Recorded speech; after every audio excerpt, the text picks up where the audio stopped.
మరోవైపు TPCC chief Revanth కు ఢిల్లీ పోలీసుల సమస్యలపై కాంగ్రెస్ నేత జగ్గారెడ్డి స్పందించారు.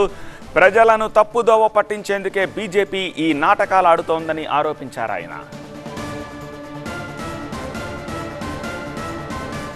తెలంగాణలో ఇది వ్యతిరేకత మొదలయ్యింది. ఈ వ్యతిరేకత పోవాలి అని అంటే ముఖ్యమంత్రి రేవంత్ రెడ్డి గారు నోటీసులు ఇవ్వాలి.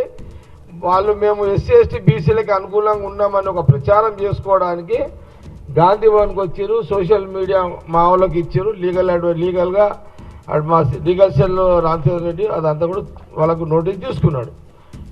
ఇదంతా అల్టిమేట్ ఈ ఎన్నికల కోసము బీజేపీ సీట్లు దెబ్బ పడుతుందనే ఒక భయంతో అకస్మాత్తుగా ఢిల్లీ పోలీసులు వితౌట్ కంప్లైంట్ ధన్వన్ గాంధీ భవన్కి వచ్చారు. ఇదేంది ఈరోజు ఇప్పుడు చూడండి, ఇది ప్రింట్ మీడియా ఎలక్ట్రానిక్ మీడియా మొత్తం ఇది ఒక చర్చ జరుగుతుంది.